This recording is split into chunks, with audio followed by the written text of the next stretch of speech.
Today I would like to analyze Wendy's, one of the largest restaurant chain in the world and one of the worst performing stocks this year. We can see the stock price is down around 52%.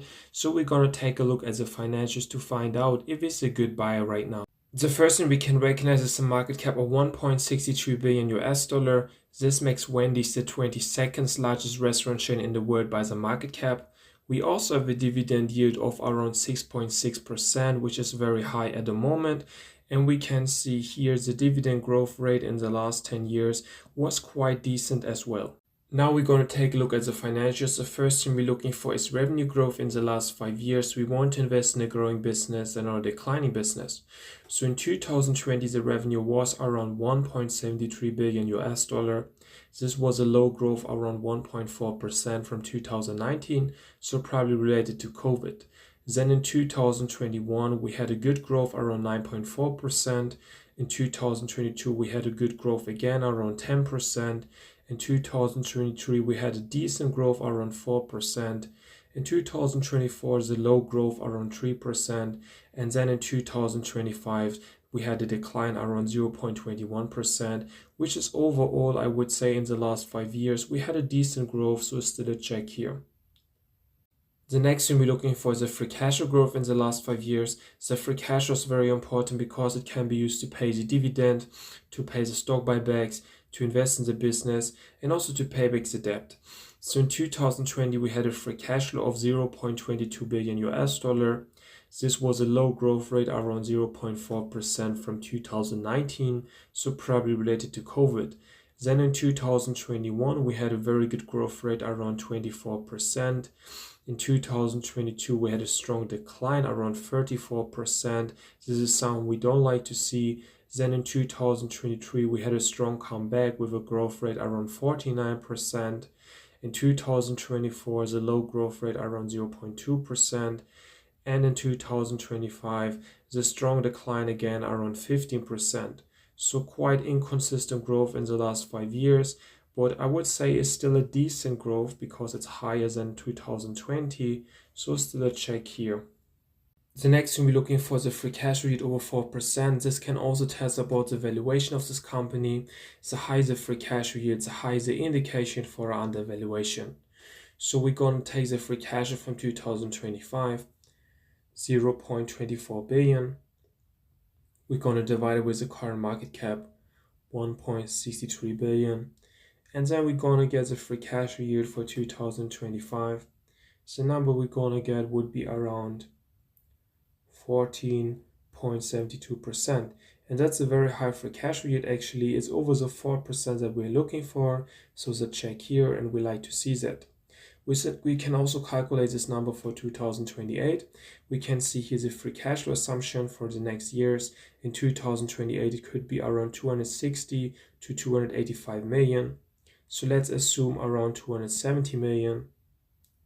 Then we're going to divide with the current market cap, 1.63 billion. And then we're going to get a different free cash flow yield. So the number we're going to get would be around 16.56%. And again, a very good free cash flow yield is also a check here for 2028. And this could be already an indication for our undervaluation right now. The next thing we're looking for is a debt to free cash flow ratio under 5. This means a company can repay the debt with a free cash flow in under 5 years. A very important number because if a company has too much debt and cannot repay the debt, it can risk to go bankrupt. So first, you're going to take a look at the long-term debt. We can see here 2.3 billion. So we're going to add the short-term debt as well. We can see here 0.44 billion. And then we're going to divide this number with the current free cash flow, 0.24 billion. And then we're going to get the ratio that we're looking for. So the number we're going to get would be around 11.41. And this number is not good actually. It's very high and we would like to see a number under 5. This means it takes over 11 years to repay the debt with the current free cash flow. So it's not a check here and we really don't like to see that. We can also take a look at the cash on hand, how much money this company has in the bank. We can see here 0.29 billion. I think that's a decent number actually, but overall I think this company not has a very good balance sheet at the moment.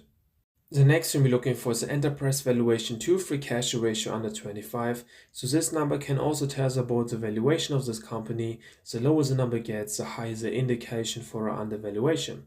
So we're going to calculate the enterprise valuation first.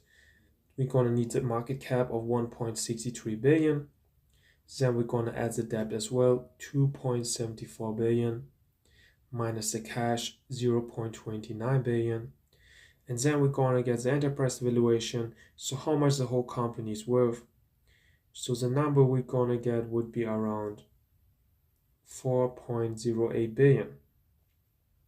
So now we're going to divide this number with the current free cash flow, 0.24 billion. And then we're going to get the ratio that we're looking for. So now what we're going to get is around 17. And I think that's a decent number actually. It's under the 25 that we're looking for. So the check here, we like to see that. We can also calculate this number for 2028 with our free cash flow assumption of 0.27 billion. Then we're going to get a different number. The number we're going to get would be around 15.11. And that's a very good number actually. It's also under the 25 that we're looking for. So the check here, and this could be an indication already for an undervaluation right now. The next thing we're looking for is shares outstanding decrease. This means the company buys back their own shares. We like to see that, especially if we think the company is undervalued. So we're going to take a look and we can see, yes, this company buys back a lot of their shares. Sometimes even over 7%. We can see here in 2016. And in 2025 over 6%. But I think this is also not very good because sometimes this company buying back their own shares at an expensive price. So now the stock price is down a lot in this year, so it could make sense to buy back their own shares, but the balance sheet is also not looking very good. So overall, I think the management could do that better. But it's still a check here. They're buying back their own shares, so the shares outstanding decrease. Can the Wendy stock be a good buy right now? The stock price is down around 52% in 1 year. So let's start with a positive about this company. I think they have a very good free cash yield at the moment of 14.72%. We like to see a number over 4%, so that's a very good number actually. In 2028, it could look even better with around 16.56% with our free cash flow assumption. The enterprise valuation to free cash flow ratio around 17 is also quite decent at the moment.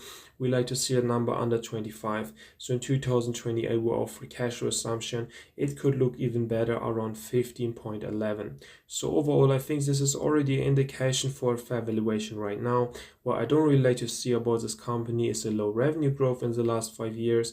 I also expect the revenue not to grow much in the next coming years. The low free cash flow growth is also something we don't like to see. The balance sheet is also not looking very good, so we have a high amount of debt. The cash amount is quite decent, but overall the balance sheet is not looking good. What I like to see about this company is a high dividend yield of around 6.6%, but we could also expect some dividend cuts. I think this would be the right decision because they have a high amount of debt. They have stock buybacks, but this is something I don't really like to see at the moment. They should first pay back the debt. So overall, I think this company has a lot of risk with the high debt. They're not growing the revenue much as well. But the fair valuation could be interesting. The enterprise valuation to free cash flow ratio is quite good. So overall, I think this company is interesting if you believe in the business model. And I think this company needs to have a better management as well. If you found this video helpful, don't forget to like and comment and subscribe for more content.